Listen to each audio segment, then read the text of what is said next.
ನಡಿ ಈಗ ಶುರು ಮಾಡೋಣ. ಕೇಸರಿಯಿಂದ ಮನೋಲ್ಲಾಸ ಮನಸ್ಸು ಮತ್ತೇರಿ ಕುಣಿದಾಡಿದೆ ನೋಡು, ಮನಸ್ಸು ಮತ್ತೇರಿ ಕುಣಿದಾಡಿದೆ ನೋಡು. ಕ್ಷಣ ಕ್ಷಣವೂ ಆಚರಿಸಿ ಕೇಸರಿ ಹಬ್ಬ. ವಿಮಲ್ ಬಾಯಲ್ಲಿ ಹೇಳಿ ಕೇಸರಿ. ನೋಡಿ, ಪೆನ್ ಡ್ರೈವ್ ಕೇಸ್ ಯಾವಾಗ ಮುನ್ನೆಲೆಗೆ ಬಂತೋ ಸದ್ದು ಸುದ್ದಿಗೆ ಕಾರಣ ಆಯ್ತು. ಕಾಂಗ್ರೆಸ್ ನಾಯಕರು ಮುಗಿ ಬೀಳೋದಕ್ಕೆ ಪ್ರಾರಂಭ ಮಾಡಿದ್ರು. ಬಟ್ ಯಾವಾಗ ಒಂದು ಆಡಿಯೋ ಸ್ಫೋಟಗೊಳ್ತೋ ಆಗ ಸೈಲೆಂಟ್ ಆಗ್ಬಿಟ್ರು.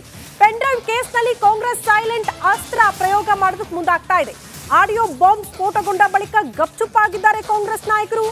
ಆಡಿಯೋ ಬಾಂಬ್ನಿಂದ ಮುಜುಗರಕ್ಕೀಡಾಗಿದೆ ಕಾಂಗ್ರೆಸ್ ಪಾಳಿಯ. ಹೀಗಾಗಿ ಸೈಲೆಂಟ್ ಆಗ್ಬಿಡಿ ನೀವು ಅಂತ ಕಾಂಗ್ರೆಸ್ ಹೈಕಮಾಂಡೇ ಸೂಚನೆ ಕೊಟ್ಟಿದೆ ಅಂತ ಹೇಳಲಾಗ್ತಾ ಇದೆ. ಶಾಸಕರು ಸಚಿವರಿಗೆ ಸೂಚನೆ ನೀಡಿದೆ ಅಂತ ಹೈಕಮಾಂಡ್. ಸಿಎಂ ಡಿಸಿಎಂ ಕೂಡ ಪ್ರತಿಕ್ರಿಯೆ ನೀಡಬಾರದು ಅನ್ನೋ ನಿಟ್ಟಿನಲ್ಲೇ ಹೈಕಮಾಂಡ್ ಸೂಚನೆ ಕೊಟ್ಟಿರೋದ್ರಿಂದ ಆ ಸೂಚನೆ ಪಾಲನೆಗೆ ರಾಜ್ಯ ಕಾಂಗ್ರೆಸ್ ನಾಯಕರು ಮುಂದಾಗಿದ್ದಾರೆ ಅನ್ನೋದು ಬಹಳ ಸ್ಪಷ್ಟ. ಸಹಜವಾಗಿ ಕಾಂಗ್ರೆಸ್ ಕೂಡ ಅಡಕತ್ತರಿಯಲ್ಲಿ ಸಿಲುಕಾಕಿಕೊಂಡಿದೆ. ಒಂದು ಆಡಿಯೋ ಯಾವಾಗ ಆಚೆ ಬಂತೋ ಅದರಿಂದ ಸಹಜವಾಗಿ ಮುಜುಗರಕ್ಕೊಳಗಾಗ್ತಾ ಇದೆ ಕಾಂಗ್ರೆಸ್ ಪಾಳ್ಯ. ದಯವಿಟ್ಟು ಅಂತರ ಕಾಯ್ದುಕೊಳ್ಳಿ, ಯಾರು ಕೂಡ ಇದ್ರ ಬಗ್ಗೆ ಮಾತಾಡಕ್ ಹೋಗ್ಬೇಡಿ ಅಂತ ಹೈಕಮಾಂಡ್ ಹೇಳಿದ ತಕ್ಷಣ ಆ ಸೂಚನೆಗೆ ಪಾಲನೆಗೆ ಮುಂದಾಕಿದ್ದಾರೆ ರಾಜ್ಯ ಕಾಂಗ್ರೆಸ್ ನಾಯಕರು. ಗಮನಿಸಬೇಕಾಗುತ್ತೆ, ಸದ್ಯ ಕೈ ಸೈಲೆಂಟ್ ಅಸ್ತ್ರ ಯಾಕೆ ಪ್ರಯೋಗ ಮಾಡ್ತಾ ಇದೆ, ಅದಕ್ಕೆ ಪ್ರಮುಖ ಅಂಶಗಳನ್ನ ಕೂಡ ನಿಮ್ಮ ಮುಂದೆ ಇಡ್ತಾ ಇದೀವಿ.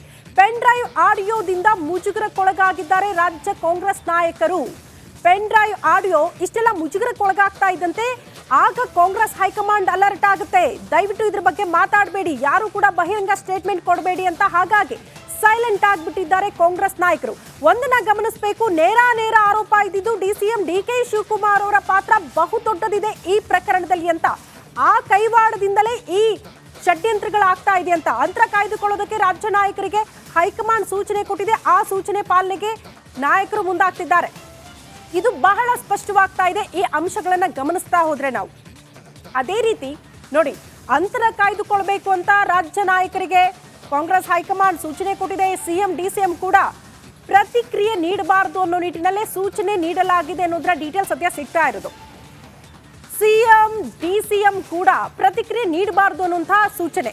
ಅಲ್ಲಿಗೆ ಡಿಸಿಎಂ ಡಿಕೆ ಶಿವಕುಮಾರ್ ಅವರು ಕೂಡ ನೇರ ಆರೋಪ ಅವ್ರ ಬಗ್ಗೆ ಬರ್ತಾ ಇದ್ರು ಕೂಡ ಸೈಲೆಂಟ್ ಆಗಿದ್ದಾರೆ. ತುಟಿ ಪಿಟಕ್ ಇಲ್ಲ, ಯಾಕೆ ಬೇಕು ಸುಮ್ಮನೆ ಸಿಲುಕಾಕೊಳ್ಳೋದು ಅನ್ನೋ ನಿಟ್ಟಿನಲ್ಲೇ ಸೈಲೆಂಟ್ ಆಗ್ಬಿಟ್ಟಿದ್ದಾರೆ. ಪೆನ್ ಡ್ರೈವ್ ಕೇಸ್ ಸದ್ಯ SIT ಸಂಪೂರ್ಣ ರೀತಿಯಲ್ಲಿ ತನಿಖೆ ಮಾಡ್ತಾ ಇದೆ. ಈ ಹೊತ್ತಲ್ಲಿ ಮಾತನಾಡೋದು ಬೇಡ, ಕಾರಣ ಈ ಪೆನ್ ಡ್ರೈವ್ ಕೇಸ್ ಬಗ್ಗೆ ಮಾತನಾಡ್ತಾ ಹೋದ್ರೆ ಅದು ರಾಜಕೀಯ ತಿರುವು ಪಡೆದುಕೊಳ್ಳುವ ಎಲ್ಲಾ ರೀತಿಯ ಸಾಧ್ಯತೆಗಳು ಕಂಡು ಬರ್ತಾ ಇದೆ. ಕುಮಾರಸ್ವಾಮಿ ಅವರು ಪೆನ್ ಡ್ರೈವ್ ಅಶ್ಲೀಲ ವಿಡಿಯೋಗಳನ್ನ ಚಿತ್ರೀಕರಣ ಮಾಡಿರುವಂತಹ ಪ್ರಜ್ವಲ್ ರೇವಣ್ಣ ಅವ್ರನ್ನ ಹೊರತುಪಡಿಸಿ ಯಾರಿದನ್ನ ಬಿಡುಗಡೆ ಮಾಡಿದ್ರು, ಯಾರಿದನ್ನ ಹಂಚಿಕೆ ಮಾಡಿದ್ರು, ಯಾರಿದ್ರ ರೂವಾರಿ, ಡಿಸಿಎಂ ಡಿಕೆ ಶಿವಕುಮಾರ್ ಅಂತ ಮಹಾನಾಯಕನ ಕೈವಾಡ ಇದರಲ್ಲಿ ಅಂತ ಗಂಭೀರ ಆರೋಪಗಳನ್ನ ಮಾಡ್ತಾ ಇದ್ದಂತೆ ಈ ಕಡೆ ಡಿಸಿಎಂ ಡಿಕೆ ಶಿವಕುಮಾರ್ ಕೂಡ ಸೈಲೆಂಟ್ ಆಗ್ಬಿಟ್ಟಿದ್ದಾರೆ.